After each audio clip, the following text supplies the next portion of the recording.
BBOR Black Box Online Radio, coming to you from West Virginia at heart and from around the globe. Okay, hello everybody. Today is Monday, another Zodiac Monday. Welcome to the show. How's everybody doing?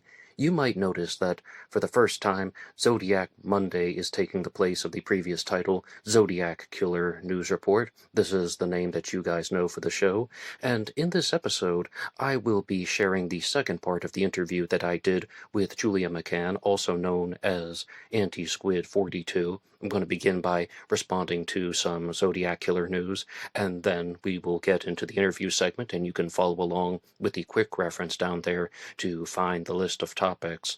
And first, once again, giving a shout out to James, who sent me a copy of Robert Graysmith's audiobook, Zodiac, from 1986, and I'm going to share just a few things about that, but I'm hoping that a Zodiac Monday episode will turn into something that will focus purely on Robert Graysmith's Zodiac. I'm hoping that there will be just a single episode devoted to that as a book discussion.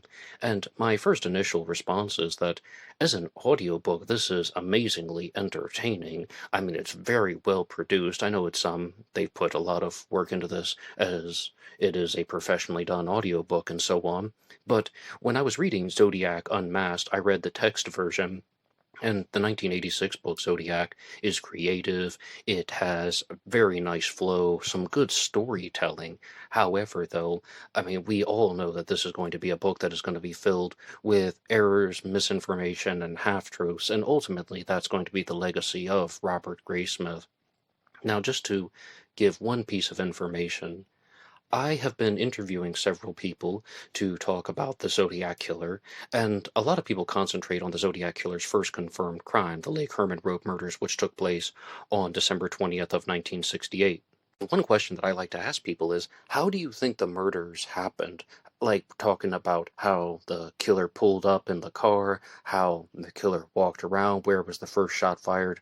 And in Robert Graysmith's 1986 book, he talks very clearly about how he believed that somebody, a stocky man, exited the driver's side door, walked around behind David Faraday and Betty Lou Jensen in the car, behind David Faraday's car, that is, and fired more or less a warning shot through the back windshield, which I think is very, very odd, because a lot of people look at things to the contrary, that there might have been someone who's first going to walk around to the driver's side to try and control the driver, paralyze him with fear, hold a gun to him. And I think that that's what makes sense in my mind. But I'm going to keep reading, and as I said, I'll be doing a full feature on Zodiac by Robert Graysmith. And also this week, instead of a live stream, I will be releasing a special one-time only podcast on BuyMeACoffee.com called The Zodiac and True Crime Talk. BuyMeACoffee.com/BlackBoxNet88 is where you'll be able to find that. And that's the website that allows you to make a donation or contribution to help support the show, and anybody who makes a donation will get a shout out on Zodiac Monday. But to listen to the podcast is absolutely free. They have a podcast home on BuyMeACoffee.com, and that is available under their post page, but I'll post a link for that later on. And right now I would like to give a shout out to Chad Burke, who has two new Zodiac Killer publications out. The first is called He Who Lives by the Code Dies by the Code, and the second is called There Never Was a Key to Zodiac. These are available on Wattpad, but you can access them for free. And with these essays, more or less, they're like miniature ebooks, essays. They're arranged in different sections, almost, let's just call them small books. Chad Burke is examining the Zodiac Killer's codes. He's been a previous guest on this program talking about the Zodiac Killer's Z13 cipher. He has spent years trying to decipher that particular code. And in the first book, He Who Lives by the Code Dies by the Code, Chad was talking about how there are symbols that are found in the Zodiac Killer's Z13 cipher that don't appear to have any type of English origin. There are the letters from English like A, E, and N. Then there's the zodiac sign, with a circle with a cross going through it, and there are circled eights, and there are the letters K and M. And then there's one symbol that doesn't necessarily fit into anything that would be Greek or English, and then there are the letters N, A, and M. Now, some people have hypothesized that this symbol is an Aries symbol. Other people have said that it is in a makeshift W. I even once thought that maybe it could be two L's that are put together, what I call the wild card. And the reason why it looks like that is because you could shift it around into different positions. But that's purely just something that came to mind for me. Now, what Chad was proposing is that there are symbols of Greek origin in this, and that circle with the cross going through it that we would just call the Zodiac symbol is actually a Greek theta. But what do you make of this symbol that's closer to the end, that wild card that I called? And he proposed that that is actually an Arabic letter, and it's the Arabic letter Del. So this is not the first time that I've heard this, because as you guys know, I started watching the show Finding the Zodiac. The full name is Hit the Road Jack, Finding the Zodiac. And they were even reading off a comment from somebody else on that program saying that there are Arabic clues that are found in the Zodiac killer's ciphers. And the Arabic letter Del can represent D. In the Arabic language, there is the letter Del and the letter Dad. And they Arabic has different sounds that we don't necessarily have in the English language, more or less, or they're pronounced differently, but Del can represent the letter D. And so, by looking at these combinations of symbols from different origins, it becomes easier to decipher, and Del is simply representing the letter D. Now, I want you to read Chad's books, so I'm not going to give away everything, but more or less, you can even see from the thumbnail in this episode of Zodiac Monday, it's about dividing the cipher into three parts. There could be some strong similarities with the actual name that the killer was trying to leave, or a variant of the name that the killer was trying to leave. And one more time, you can get these books on Wattpad, and one is called He Who Lives by the Code Dies by the Code, and the other is There Never Was a Key to Zodiac. And you can also listen to my interview with Chad Burke if you're curious about the Zodiac Killer ciphers. And please hit the like button and subscribe. And also, if there is a person that you would like to hear interviewed on the channel about anything true crime related, during the week I'm going to be releasing true crime interviews, and you can leave your suggestions in the comments section down below for future episodes, future guests on the program. All of that is welcome. If you want to send them to me privately, you can use the email address BlackBoxOnlineRadio@AOL.com. And in other Zodiac Killer news, we are still discussing the disappearance of Donna Lass from 1970, and one of the biggest discoveries in this mystery of over the last year and a half, and that is the identification of Donna Lass's remains. She was found in Placer County, California in 1986 and identified in 2023. It is now the year 2024, and I appeared on the Zodiac Speaking podcast with Mike Morford and Richard Grinnell. They're the regular hosts. I was there as a guest. That is available on Morph's website, abjackentertainment.com. It's available anywhere you get your podcasts. I found that with Mike Morford's material, it's easiest to just go to his website, Abject Entertainment. And we are still discussing what happened to Donna. How did Donna Lass end up in Placer County, California? She disappeared from State Line, Nevada on September 6th of 1970. And in that episode of Zodiac Speaking, I'm just going to share something with you guys. I have thought that there are very unlikely chances that any of the unconfirmed crimes committed by the Zodiac Killer in the 1970s were actually the same person who committed the murders in 1968 and 69. I've really thought that these were all different people, and I also thought that there was a high chance that the Zodiac is just taking credit for crimes that he didn't commit. As a case in point, the Zodiac took credit for the Kathleen Johns abduction on March 22nd of 1970. He said that he abducted a woman, gave a ride to a woman and her baby, and she's able to escape and get away from this possible murderer. And I still don't believe that was genuine Zodiac activity, but I do believe that the Zodiac took credit for it. Then Donna Lass goes missing on September 6th of 1970, and then there is a card that comes in 1971, which we simply call the Pines card. We can say, like, the Peek Through the Pines card, the Sierra Club card, the Donna Lass postcard, all of that. And I was like, okay, there's a high chance that the Zodiac wrote the card or created the card, but I still don't believe that he abducted Donna Lass. When I was on the Zodiac Speaking podcast with Richard Grinnell, he was talking about how he thought the Zodiac was the source of the Pines card, but it appears that it's quite possible that the Zodiac or whoever murdered Donna Lass created the Pines card. Even if it's a different killer, it's quite possible that the murderer actually mailed that in. Now, why would people think that? I mean, I'm just going to give you my honest take on the subject.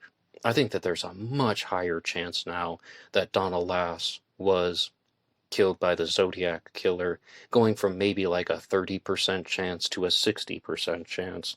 And Richard Grinnell shared one article with me about the Lake Herman Road, not Lake Herman Road, Lake Tahoe region and connections to the Zodiac killer mystery. It says, phone call puts guards along Tahoe bus routes. And the Zodiac did threaten school buses, but you'll see that there's a little bit more to it than that. Incline Village, Tahoe, Washoe County, sheriff's deputies from here and deputies from Placer County at Tahoe City patrolled school bus routes in and around buildings this morning, following a telephone call to Reno authorities by a person identifying himself as the Zodiac killer of the Bay Area. The call was received by Reno authorities at 8 a.m. yesterday, and their man reportedly threatened a school bus. Incline Village authorities said that it was one of the several calls that was received during the last few weeks. Placer County authorities said that they would patrol school areas and bus routes as much as possible. Placer officers helped Crystal Bay this morning, while Incline Village officers were patrolling elsewhere. Incline officials said they would escort buses and patrol school areas until they felt any danger had passed. Officers indicated they had discounted the caller's claim that he was the Zodiac killer. Now, they discounted that, but is it possible that that was actually the real killer making a call? Now we have the Pines card that is indicating going to a place close to Incline Village, and Donna Lass is found in Placer County in a place called the Yuba Gap, which is also near Incline Village. This is the Lake Tahoe region. Is the Zodiac killer trying to say that he has left the San Francisco Bay Area, and that's why there are no confirmed murders after 1969, and he has moved on to the Lake Tahoe region? And the Zodiac also stated in a letter that he would not announce his crimes to the world the way he had done in the past. Instead, he would disguise them as routine robberies or accidents or similar things. That's more or less what the Zodiac is trying to convey. And Richard Grinnell also shared another news clipping with me about the a possible shooting, an attempted shooting at Lake Tahoe. I'll just read that for you. Gunman shoots pair at Tahoe with shotgun. South Lake Tahoe. Police are investigating the mysterious and apparently unprovoked shooting of Heidi Hoffman, 16, of South Lake Tahoe, and Lenny Parsons, 19, of 3707 Winston Way, Carmichael, with a shotgun. Officers said the victims and another young couple were parked at the Saddle Road near Heavenly Valley at about 9:45 p.m. Saturday. The victims had walked a short distance from the car and were sitting on rocks when they observed someone approaching carrying a flashlight about 25 to 30 yards from them. The light went out and a shotgun roared. The girl whose back was to the assailant was hit by about 40 pellets, and Parsons 7. Doctors later removed 23 pellets from her and 4 from him, but were unable to retrieve the rest. Police later found an empty 12-gauge shell on the road. Officers said that the pair likely would have been killed if a heavier shot had been used. The victims could give no reason for the attack. Now, was this the Zodiac killer? I mean, we have a shooting going on in South Lake Tahoe. I think that this is quite different because the Zodiac killer did not use shotguns. It's possible the Zodiac used rifles and other crimes. There are unconfirmed crimes that have used a .22 caliber rifle. The Zodiac killer did not use shotguns. That is something that I would immediately point out. And I mean, this is, again, just showing that this person is not even a good murderer. The victims were able to survive. It's an attempted murder. But it does go to talk about something that I've been discussing on Black Box Online Radio for years, and that is these types of lovers' lane crimes happened all the time, where you would just have couples parked in cars, somebody sneaks up and murders them. We can go through the list over and over again. If you want, the Phantom Killer from Texarkana, the Forest Phantom from Maryland, Ed Edwards, the serial killer and Zodiac killer suspect, mind you, also targeted couples parked in cars at lovers' lanes. The Kalitsky-Bogle murders that were attributed to Kenneth Gould, also that people in secluded areas especially when they're either in an intimate situation or a possible chance of being in an intimate situation. I mean, sometimes there are just people parked in cars that are just being friendly and they're just having a conversation and they get attacked. These types of crimes happen all the time. Why? Because people are sadistic freaks. And I wish I had a better explanation for that. But what I think is so much more valuable is that looking at this possibility about how the Zodiac killer might have actually called in the threat to try and provoke these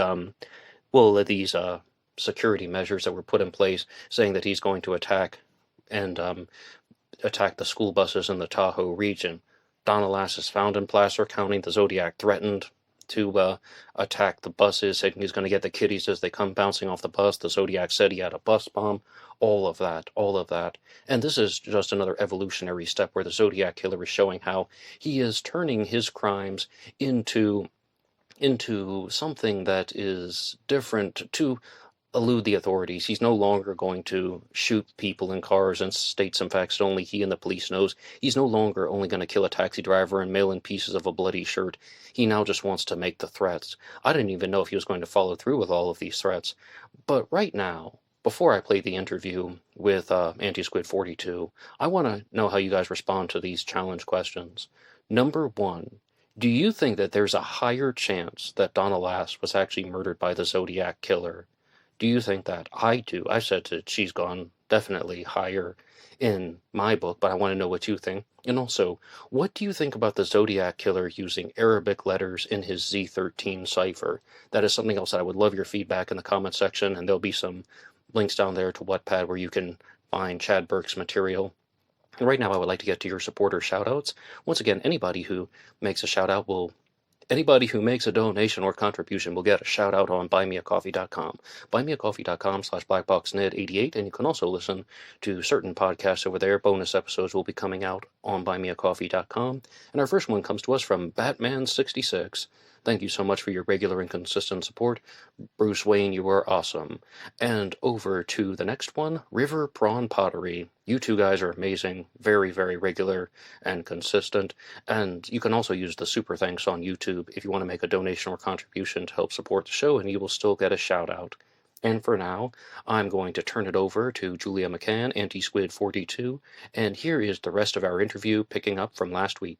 Julia, would you like to provide an introduction for the listeners as to who was Chester Klingel? So Chester Clark Klingel Jr. is the owner of the P.O. box that the keys photocopied in the Eureka card belonged to. And as for who he was himself, he was born in 1926 to his father, obviously Chester Clark Klingel Sr., who was in the Secret Service. He was a war hero in both I believe it was the Spanish-American War and World War I. He was very big in the news all the time. And so being Chester Clark Klingel Jr. has some expectations attached to it. I think that contributed to why he tried to join the Army when he was 14 by lying about his age, and they wouldn't let him. So he became a merchant marine, and he sailed on Navy ships in World War II. And there's no confirmation, there's no mention in his obituary if he was on the ship at this time. I think that he likely wasn't. But some of his crewmates would have been. At the time that he was sailing on the Matthew P. Deedy Liberty ship, it was shelled by the Japanese, and a lot of people died, American soldiers. And after that, he contracted pneumonia. He was in a mental institution. And then he went back to high school after he was in the Army, because he joined the Army for real once he was old enough. And then he went back to high school. He graduated high school in his 20s. And then he always wanted to be a farmer. That was like his dream, was to be a farmer. So he went and he bought land in the Amargosa Desert. And if you know where that is, it's basically Death Valley. He had a plot of land there that was a farm that he tried to farm on. He found out that it wasn't as lucrative as it used to be. His farm failed. And then he married his first wife, and they had a daughter. And his first wife died in a bizarre car accident. I just have to say bizarre because Chester was driving and a horse jumped a fence on the highway and collided with the car that they were in. And that caused the death of Chester Clark Klingel Jr.'s first wife. And then he remarried in short order. His wife died January 7th of 1961. And then he was remarried September 23rd to a woman named Cecilia Violet Wentz. And they were married for a very short period of time, and she divorced him. And it seems that the reason for the divorce was physical abuse, according to Tom Voigt's interviews with Chester Clark Klingel's daughter, Sandra.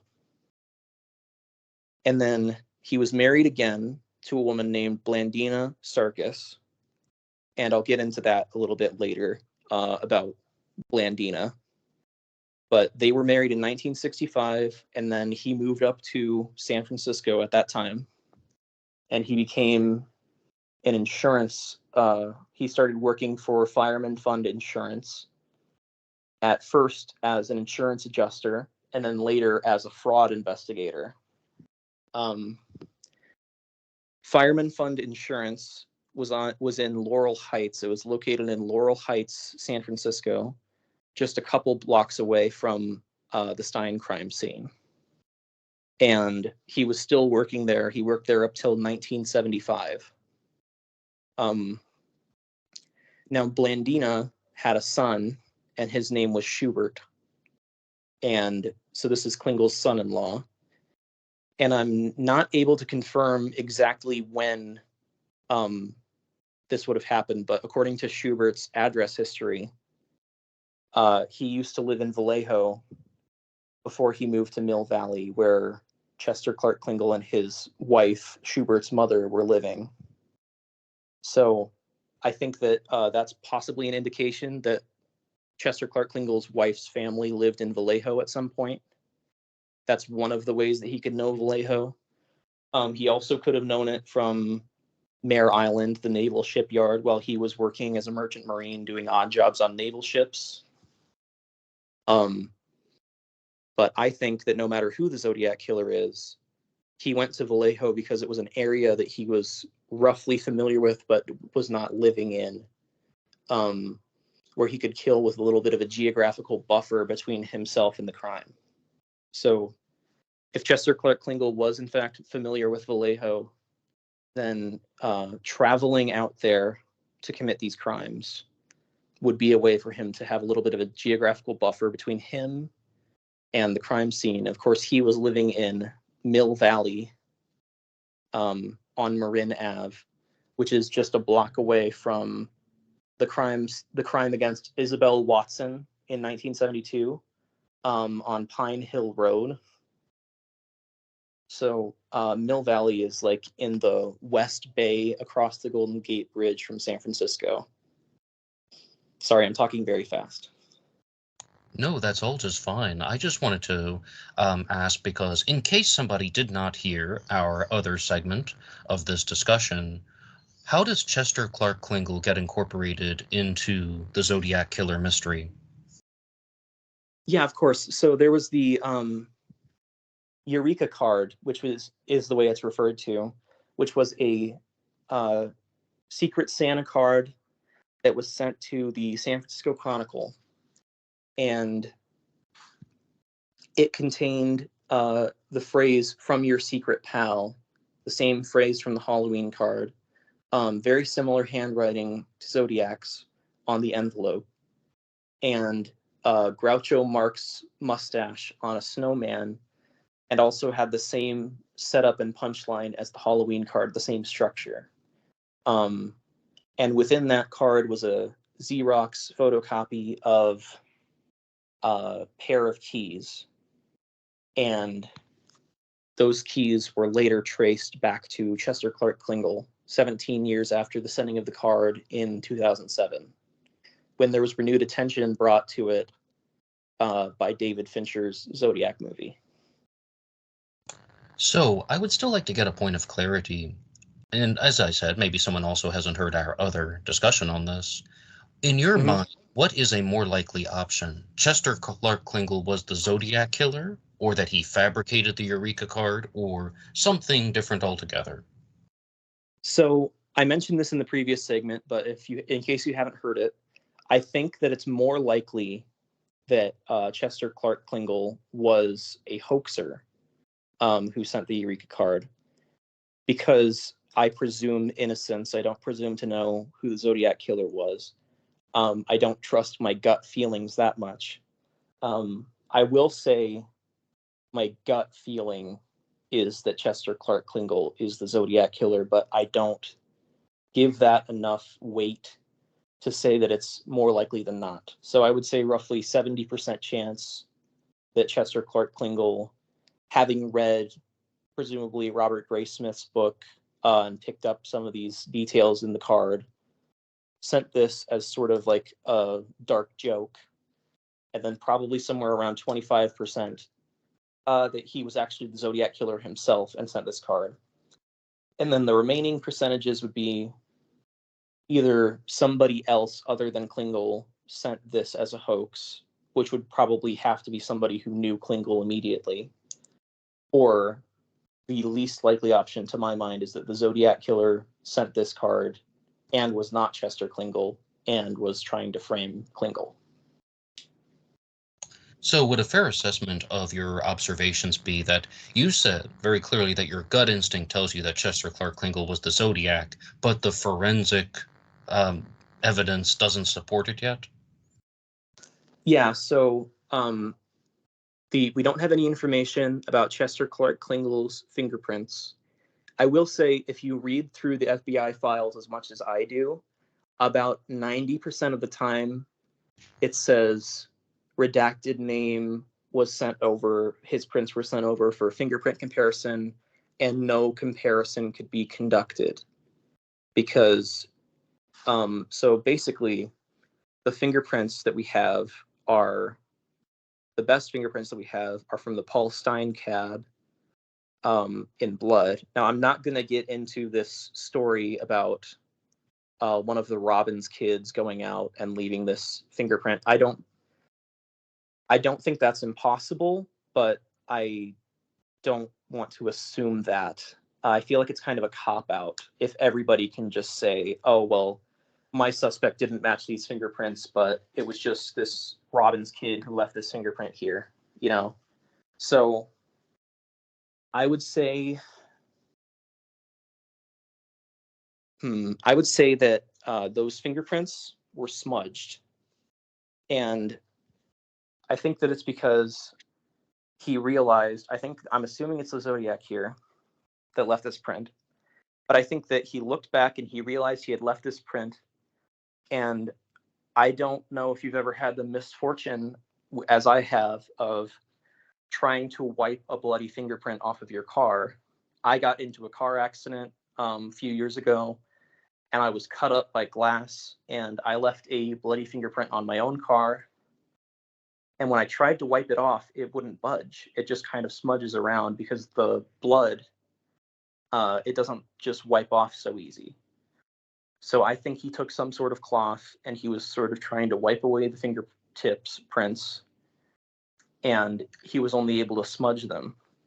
Now, there's different types of fingerprints in forensics. They have different patterns. So I would think that the suspects who definitively do not match the print have a different type of pattern to their fingerprint than the Zodiac. However, the type of ridge patterns are actually correlated with race and sex. So most white men are going to have the same ridge pattern as the Zodiac killer if he was in fact a white male, which we don't know for sure. He could have been Hispanic theoretically or something like that. But yes. I think that's the reason why most suspects that were compared to the print were inconclusive, because they're likely of the same print pattern type, but they can't tell because it's too smudged. Well, for starters, I mean, as of now, I believe the Zodiac killer was Caucasian, but as you propose, I mean, light-skinned Hispanic or maybe another race with a fair complexion, I guess we can't rule that out 100%. And I know you Right. said that you don't want to talk about this, but I think I have to bring it up, at least for the audience, that in the spring of 2023, a video was released on the Zodiac Killer official YouTube channel that stated, as you've just laid out, that there is a story from the son of Lindsay Robbins, one of the Zodiac Killer witnesses, that he was the one who touched the cab and left behind the bloody fingerprints. He went over and tried to touch Paul Stein's body to help him up, and then his hand touched the cab door, and he just didn't come forward with it, not even in his lifetime. He wanted his son to come forward with that information after he had passed away. Now, I mean, I would really love your comment on that, because do you think that story is credible? And I know you said you didn't want to talk about it, so that's why I'm asking you, because I want to press you on this one, because I think it's a valuable question. Yeah, so the reason I said I don't want to get into that is not because I didn't want to discuss it. It's because if I just said my suspect's fingerprints, which there's no definitive statement that Klingel's fingerprints do not match the Zodiac's, but if I just said, well, my suspect's fingerprints might not match, but if they don't match, then it was just this kid that did it, I feel like that's kind of a cop-out. And I wanted to get more into the reason that I believe that story is not true does not have to do with this analysis of Lindsay Robbins' behavior that a lot of people have, that they say, oh, he would have come forward sooner if this was true. I don't think it's impossible. I think it's plausible. I do not think it's the most likely scenario because of the smudging of specifically the fingertips. Because in the FBI files, it says that the fingerprints were sent for comparison, and in order to conduct a full examination or a full comparison, they need prints from the lower joint areas of the fingers or the palm. So that leads me to believe that the Zodiac killer smudged specifically the prints from the fingertips. And then his bigger priority, rather than trying to smudge the palm part or the lower joint area part, was to get the hell out of there because the cops were coming. So I think that he left that print, and when he saw it, he tried to wipe it away. Now, back then, and even to a large extent still, a lot of people don't know that the prints from the lower area of your finger are just as unique as your fingertips. I think that he wouldn't have known that back then, possibly.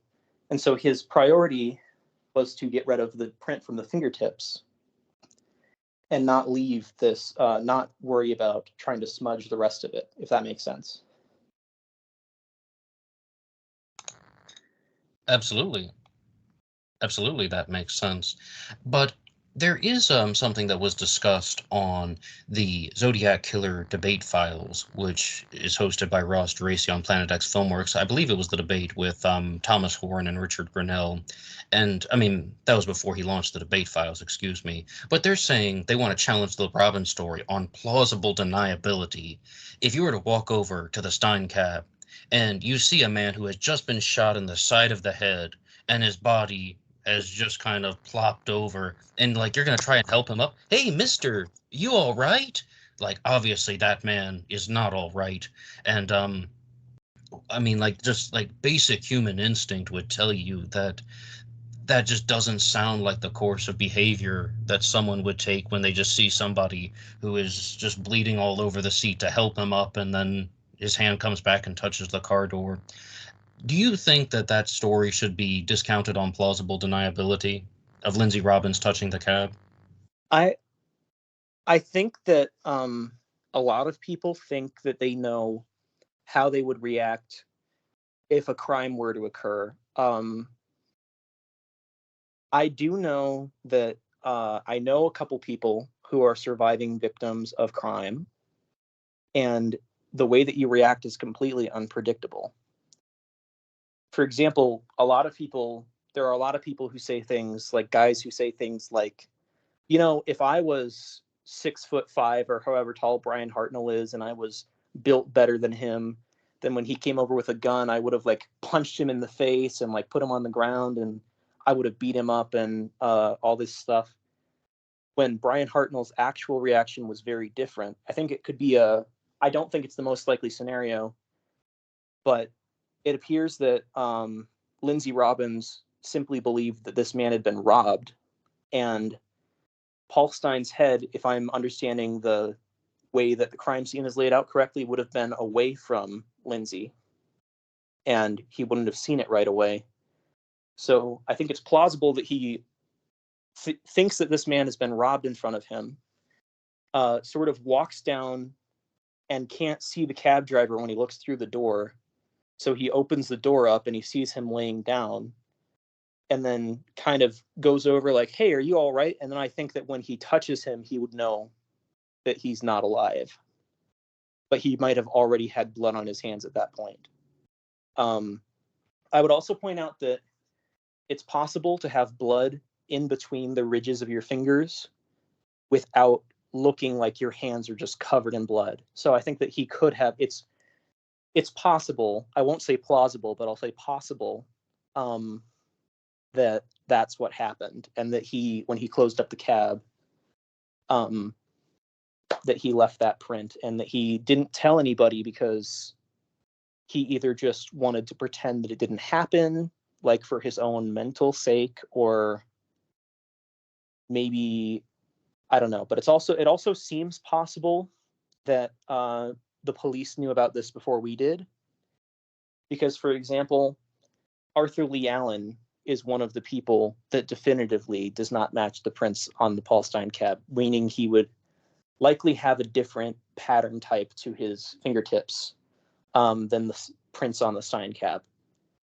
And yet the police didn't rule him out when they found out that his fingerprints didn't match. So we don't know what the police knew and when they knew it. If this story is true, then he might have waited a little bit and then told the police about it. Maybe he didn't want the public to know, told the police to keep quiet about it. And then maybe he told his son. But of course, we're hearing this story secondhand, or I should say third hand. So we don't know how accurate it is to what actually happened if this is in fact true. So I would say, I think most likely Lindsay Robbins is not responsible for the print, but it wouldn't be the craziest thing. Then I'm going to ask you a very direct question, because you seem like someone who has a very strong understanding of forensics. Do you believe they have credible fingerprints that have been lifted from the Paul Stein cab?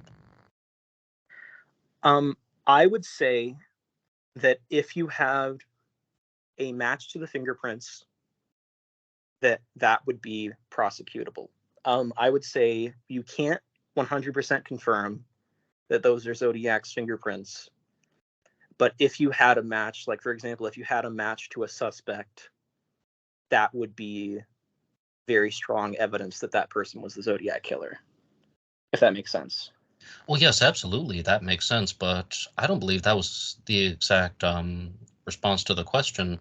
It's more like, do you think that those fingerprints actually came from the killer, or do you think that there's the possibility of contamination or from somebody else? And I know you brought up Lindsay Robbins, but do you think that did you think there's any other possibility of like how it could have come from the paramedics, or it could have come from somebody else? What do you think? I would say that if I was an investigator, I would start from the assumption that those were Zodiac's fingerprints, if that makes sense.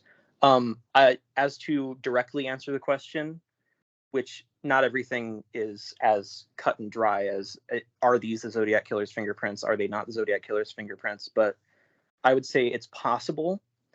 The most plausible story I've heard about the fingerprints being contamination was that it was one of the Robbins kids who was checking on the cab driver. As for the police leaving this print, there are some police officers who maybe they're not in the best headspace, or something can happen. But I would think generally, if they left that, they should have taken elimination prints of everybody that was at the scene. If they didn't do that, then that is not the best procedure. Another forensics question for you. How valuable and do you think it is to use the composite sketch as a way to match it to a suspect? Like, you'll hear this in all of the discussions online. I even talk about it a lot on BlackBoxOnlineRadio when someone is saying, okay, one of their strongest pieces of evidence is facial similarities to the composite sketch that came after the Stein murder.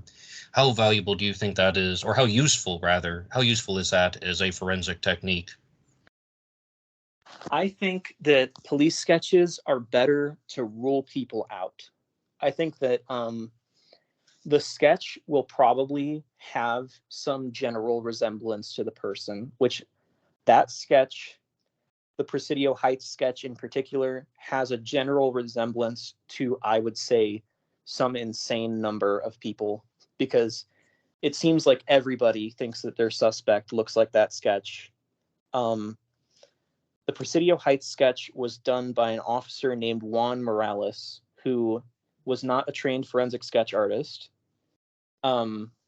He simply was a police officer who was in the precinct who knew how to draw faces. So they asked him to try and draw what these children were describing. And at first, it seems like he made the face too thin, because then the kids came back and they said, "Hey, this sketch, you made the guy way skinnier than he was, or his face was more round. It wasn't as gaunt." And they amended the sketch to look older with a rounder face and a slightly different hairline. So I don't have this confidence that some people have that Officer Morales was simply able to perfectly capture like a photograph of what the Zodiac looks like from simply drawing from his experience of sketching faces generally, and listening to some children describe what they saw. So I don't think that, like just today on the Zodiac Killer Discord, there was somebody that was saying Gary Francis' post looks eerily similar to the Zodiac Killer sketch, and that's why he should be seriously taken into consideration. And I don't want to be rude to people, so I didn't like insult this person. I would simply say that is not a good approach to find a suspect. Like some people who just flip through Riverside yearbooks and just find some white guy with glasses and go, "Oh, let's look into this guy," like, I don't think that the sketch is a good investigative tool, if that makes sense. Absolutely, that makes sense. And I agree, though. I mean, from time to time, I bring up sketch comparisons between people. And one of the reasons why is Mike Rodelli shared something in his book about how he shared a quotation from Lindsay Robbins, who was one of the witnesses, and said that he thought the sketches were very accurate. But as I understand, Lindsay Robbins made statements decades later saying that people sent him photos of their suspect. What do you think about this guy? And just says, it's been like 35 years. I can't tell you anymore. It's been too long. So I completely understand that. And from time to time, though, you can do kind of what you said about how it could be eliminating someone if someone had like very different features, or if they had some type of facial scar or something in 1969 that wasn't mentioned. That would Yeah. definitely put them on the lower realm of likelihood. But right now in this episode, I would like to redirect and come back to the suspect, Chester Clark Klingel, and the Eureka card. And again, as we said, that contains the Xerox. And overall, though, if Chester Clark Klingel were the Zodiac killer, do you think he would have been responsible for all of the crimes? I mean, we've talked a lot about the Stein murder, but the Zodiac also committed the Lake Herman Road murders, the Blue Rock Springs shooting, the Lake Berryessa stabbing, and the previously mentioned Stein murder. What do you think? I would say I believe that the writer of the letters did all 5 murders and 2 attempted murders that have been tied to him by the police. So if Chester Clark Klingel was the Zodiac, I would say he killed David Faraday, Betty Lou Jensen, and Darlene Ferrin, and Cecilia Shepard and Paul Stein, and that he was the person that shot Mike Mageau, and that he was the person who stabbed Brian Hartnell. And what makes you draw this conclusion? So as far as the Lake Herman Road crime, the letters, I would say the letters. So I think that the Zodiac Killer, when he wrote about Lake Herman Road, he had some things that were slightly wrong, but that could be just because it's somebody observing something and they don't exactly know the proper term for a certain piece of women's clothing. Or, for example, he said that Betty Lou Jensen was laying on her side and she was found on her stomach. So I think that she might have been on her side when he left, and then fallen over afterwards, if that makes sense. And as far as the Blue Rock Springs crime, I think that there is the absolute least doubt about Blue Rock Springs and Presidio Heights, because as far as the shooting at Blue Rock Springs, the Zodiac Killer in his August letter gave a play-by-play of how that shooting went down. And I think that the only person who could have known that was Mike Mageau and the shooter. So I think that the Zodiac Killer definitely proved that he was the killer at Blue Rock Springs with that letter. As far as Lake Berryessa, I think that there's some signs of learning. So the Zodiac Killer, for example, after the shooting at Blue Rock Springs Park, went and made a phone call. And so back then there was no 911. You just call the operator and say, "Operator, give me the police." So he gets on the phone, the operator hands him over, and then the operator is supposed to click off. But when he opens with, "I'd like to report a double murder," then she was locked in. She was listening even though she wasn't supposed to.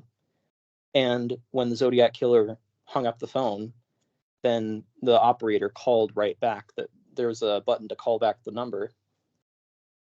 And in the Zodiac Killer's words, "The damn thing rang off the hook and called attention to my car." So I think then at Lake Berryessa, you have him leaving the phone hanging off the hook. So I think that the point of that would be so they don't call you back and call attention to you at the phone booth, if that makes sense. And Paul Stein is pretty definitive because he has pieces of his bloody shirt. So, yeah.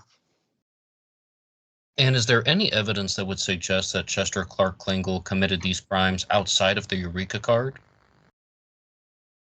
I would say he has the general markers that you would expect of the Zodiac Killer suspect. He has some things that tie him in. And I think he's more interesting than people give him credit for. For example, there's the Merchant Marine connection. That ties into the Robert Tarbow confession. There's the fact that there's seemingly this connection to Vallejo through his wife. There's the fact that he lived in Mill Valley, which is not just tied to Isabel Watson, which may or may not have been the Zodiac, but is also very close to San Rafael, where the theater was that played the Badlands movie, and played the San Rafael where the Red Phantom letter was sent. That's what it was. So I think that Mill Valley is a good place for a home base for Zodiac. It's pretty much just across the Golden Gate Bridge from San Francisco, where he'd be going all the time. We know that he liked to fish. He has reason to go up to the lake. Vallejo is just a town pretty much across the bay. He loved fishing in the bay, so he may have known all these areas around the bay. He could have known Vallejo through Mare Island. And as far as Pleasanton, where I believe it was the LA Times letter. Yeah, the LA Times letter was sent. So Pleasanton is directly en route from Klingel's house to his wife's family's house, his wife's mom's house.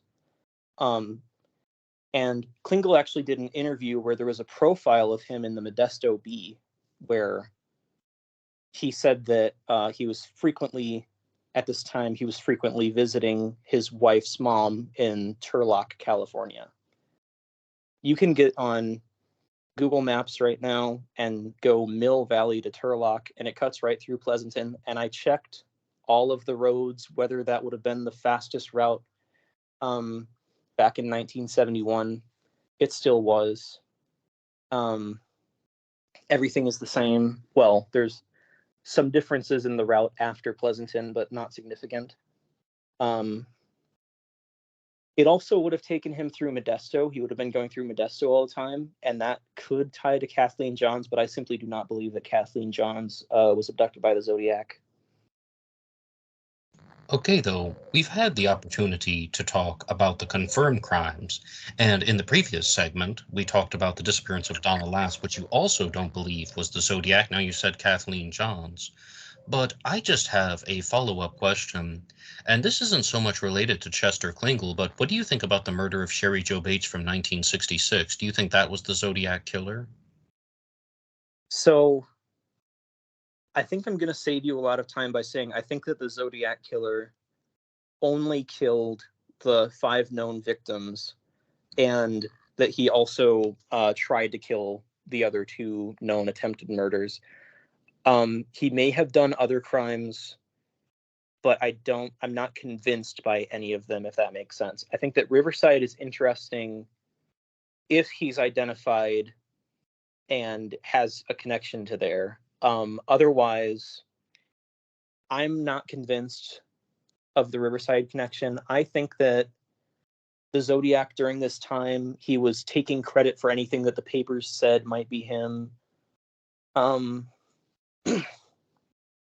So I think that when the papers wrote that big story about Sherry Jo Bates on the Zodiac in 1970, that he saw that and he probably pontificated on it for a second, thinking, is this going to get solved anytime soon? If I take credit for this, is it going to blow back on me in any way? And then he decided, I'm going to be really vague about it. And I'm just going to say, I have to give them credit for stumbling across my Riverside activity, but they're only finding the easy ones. There are a hell of a lot more down there. I don't think that there are a hell of a lot more down there. I think that what my gut tells me there, and I don't trust my gut too terribly much, but I will say what my gut tells me there is that there are a hell of a lot more down there, is basically saying, look over there, don't look over here, look down there in Southern California. And that he's basically he's directing police attention to Southern California, probably knowing that due to the proximity to Hollywood, there are a lot more theatrical crimes that happen around the Los Angeles area. And this still happens to this day. There was a kid around Los Angeles who faked his own kidnapping in order to extort money from his dad, back in 2018. All these sorts of theatrical crimes, and it's because the type of people that flock to Los Angeles, mostly from other states, are people who want to be Hollywood movie stars a lot of the time. So you end up with criminals who have this sort of theatrical flair to them. And you can say that might have also drawn Zodiac down there at some point. If you believe that he has that theatrical flair, there's certainly a theatrical nature to his crimes, especially at Lake Berryessa. But I would say Riverside is only interesting if a suspect is identified and is tied to there, or if you're looking at the Zodiac case through the lens of a specific suspect who is tied to Riverside in some way. Okay, then. I also have one follow-up question for you in a different direction.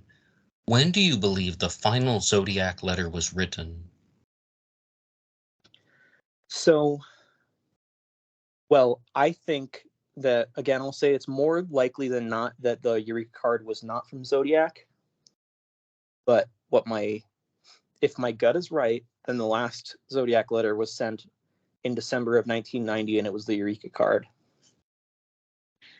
Well, that's a bit of a contradiction, right? And I know exactly what you're talking about because you've laid it out. You think that your gut is telling you that Chester Klingel was the Zodiac, but maybe the forensic evidence doesn't support it. But we can't leave on that, no, because that still sounds like it's unconfirmed in your mind. So yeah, If it I weren't the think Eureka card, then when would the last letter have been written? I think in April of 1986. And are you referring to the letter that took credit for the Sacramento freeway murders? Yeah. The murders of Koyan, Seichao, and Choi Fao Sali? Yes, I know that Richard Grinnell is very convinced that the author of the 1986 letter is the same as the author of the 1987 letter. He has his Yes. reasons for that. Um, I don't think so. I think that at the very least, the author of the 1986 letter is much is a much better hoaxer than the author of the 1987 letter. But I lean towards the 1986 letter actually being from Zodiac.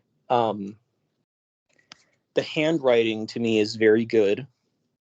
I think it makes sense that the Zodiac would come back in 1986, given the renewed attention on the case, and just sort of put, one last jab in and say, I'm still out there killing people. If there's any crime that I think Zodiac did after Paul Stein, the murders of how do you say their name? Koi, Ian, Seichao, and Choi Fao Seli is how I want to, something like that. That's how I pronounce them. Some people have on other shows I've heard they pronounce it Koyan Seikao, but I've always said it the other way. That's just me though.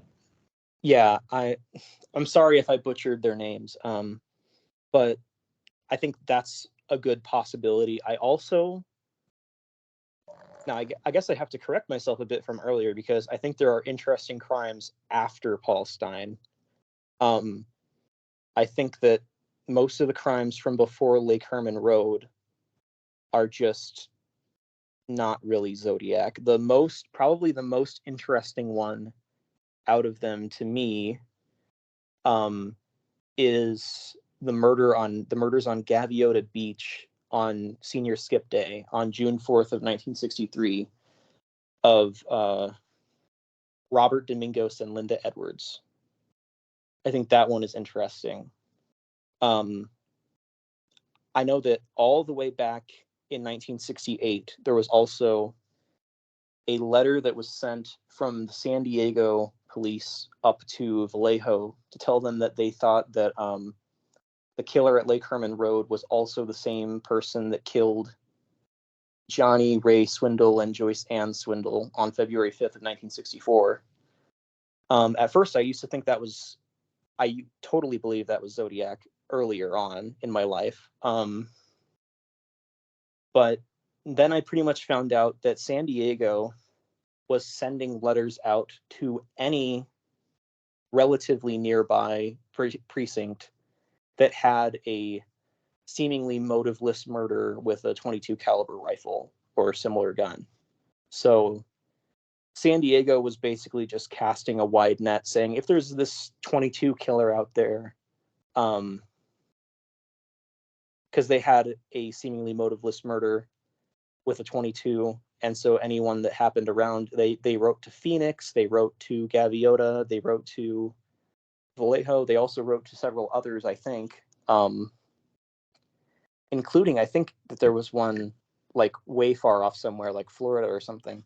So San Diego basically just thought that their thrill killer that killed the Swindles wouldn't stop there, so they were just basically casting the widest net possible to see if there's any connection.